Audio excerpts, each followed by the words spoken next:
Antes de entrar en más detalle en el cálculo de los balances de potencia, pues vamos a hacer un pequeño comentario sobre la estructura de la señal que emite una emisora de FM. La emisora lo que intenta reproducir es una buena calidad de sonido y además intenta enviar los dos canales, derecho e izquierdo, de una grabación. La FM se introduce porque en las emisoras de onda media la calidad de voz era aceptable, pero la calidad de sonido era muy pobre. Y para ello lo que primero se hace es decidir cuál es el ancho de banda del audio que se va a emitir y se normaliza y se dice que va a ser hasta 15 kHz, que es suficiente para reproducir con una buena calidad. Por lo tanto, la señal básica de audio que enviamos es de 15 kHz. Es decir, enviamos un audio pues, de buena calidad.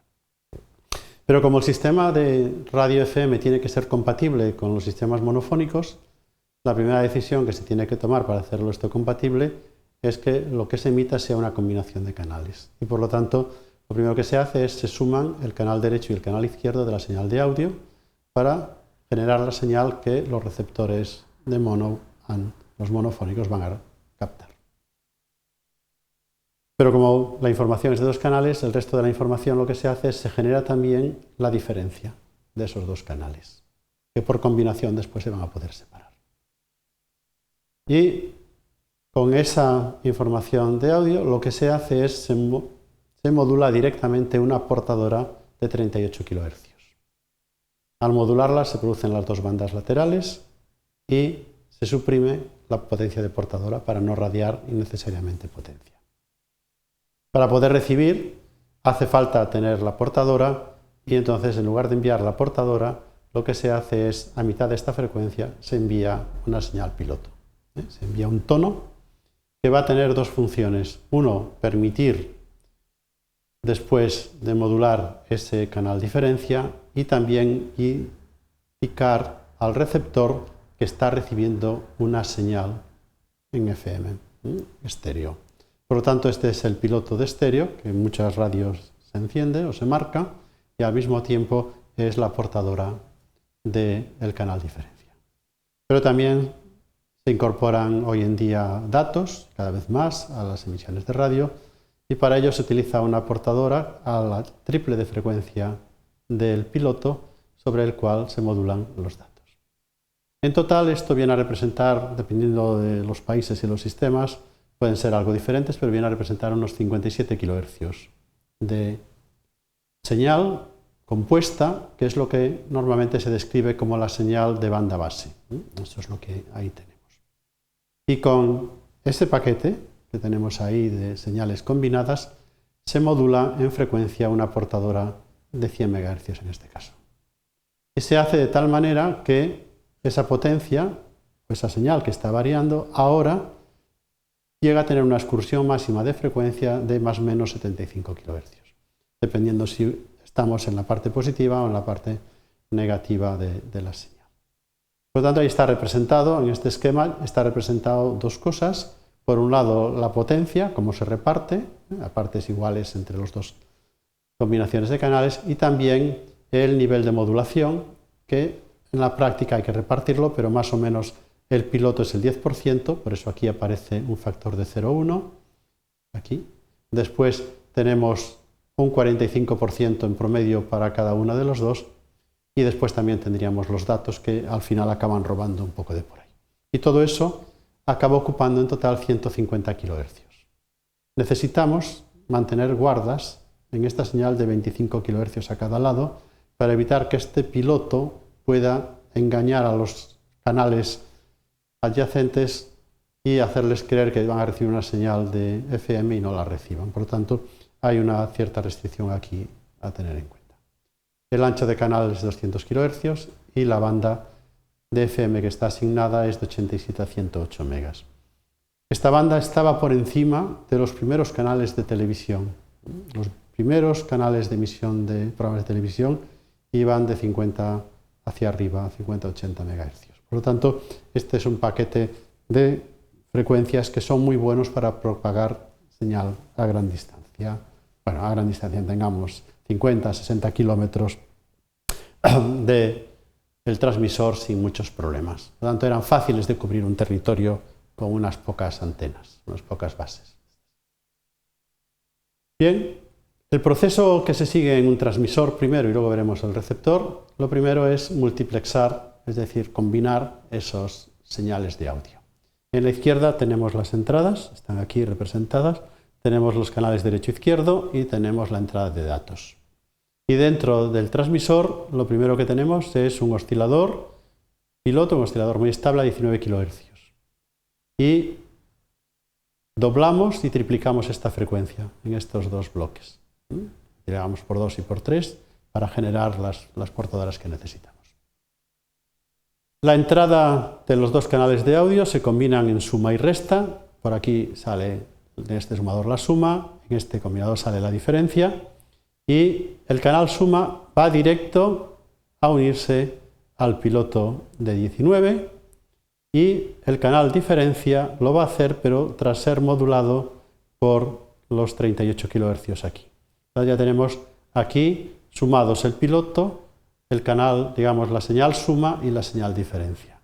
Y luego los datos se incorporan directamente a este modulador y aquí tenemos también los datos. Y esta es la señal que vamos a enviar. Pero antes de atacar el transmisor, normalmente estas señales se tratan y se tratan de manera que puedan ayudar a mejorar la recepción. Y esto es lo que hace la etapa de preénfasis aquí. Esta etapa se contempla porque el ruido en estas emisiones es mucho más sensible conforme nos desplazamos hacia los agudos. Aparece como como sonidos, como silbidos aparecen ahí que se perciben por el oído. Entonces lo que se hace en estas emisiones es, antes de transmitir, es aumentar el nivel de potencia de los agudos. Distorsionamos la señal y los agudos se transmiten con más potencia, lo cual quiere decir que están por encima del ruido. Ese proceso tendrá que deshacerse en recepción. Este tipo de procesos a veces aparecen también como ecualizadores, tienen otros nombres, pero se están utilizando desde hace mucho tiempo y la primera vez que se utilizan precisamente fue en la grabación de discos de vinilo, los LPs. Y entonces ahí pasaba exactamente lo mismo, el movimiento de la aguja generaba un comportamiento diferente con la frecuencia. Y la primera ecualización que se normaliza pues hace más o menos aumentar 20 decibelios los agudos y baja 20 decibelios los graves. Y luego al reproducir eso se compensa, con lo cual la señal es mucho más limpia. Ya una vez que tenemos, digamos, enfatizada, es decir, subida la señal, modificada la señal, atacamos el transmisor y ya generamos aquí la portadora y se amplifica, se envía a la antena y en este caso es el kilovatio que se está radiando. En recepción el proceso es muy similar y lo primero que hacemos es una conversión en frecuencia en este receptor y en las emisoras de las radios de FM la primera frecuencia intermedia es 10,7 megas. Pasamos de los 100 megas a 10. Y las radios de onda media tienen una frecuencia intermedia de 455 kHz. Y la radio combina pues bandas de FM y bandas de AM, como es muy típico. Normalmente al final va a utilizar la segunda frecuencia intermedia de AM para manipular la señal. El ancho de banda de audio en estas emisoras, en estos radios es de 15 kHz y el ancho de banda de frecuencia intermedia es ligeramente superior al ancho de banda del canal, entre 200 y 250 kHz. Una vez que se han hecho estas conversiones, pues una vez que tenemos ya esto, ahora tenemos que deshacer lo que hemos distorsionado anteriormente y aquí tenemos ya el de-énfasis, que ahora lo que consiste es ya en poner los niveles al nivel adecuado. Pero como los graves han llegado muy por encima del nivel de ruido, cuando lo reducimos a su nivel correcto, mantenemos una buena relación señal-ruido. Es decir, de alguna manera la señal está muy mejorada. Por cierto que esto mismo, pero mucho más elaborado, es lo que hace el sistema Dolby, que es tan familiar para todos nosotros. La señal ahora ya está, digamos, en banda base y ya podemos atacar los 3 filtros que están aquí y el cuarto más abajo. Bien, la señal que viene por abajo es filtrada en un filtro de paso bajo y de 15 kHz y sacamos aquí la señal suma. La señal que está modulada en amplitud con la portadora suprimida a 38 kHz de entrada pasa por un filtro de paso banda y tiene que ser batida. ¿Con quién? Bien, el piloto, la señal piloto que ha pasado por aquí a 19 kHz, ahora se dobla y triplica y la señal doblada es la que nos hace aparecer el canal diferencia. Y sumando y restando sacamos el canal derecho y el canal izquierdo y ya van a los altavoces directamente.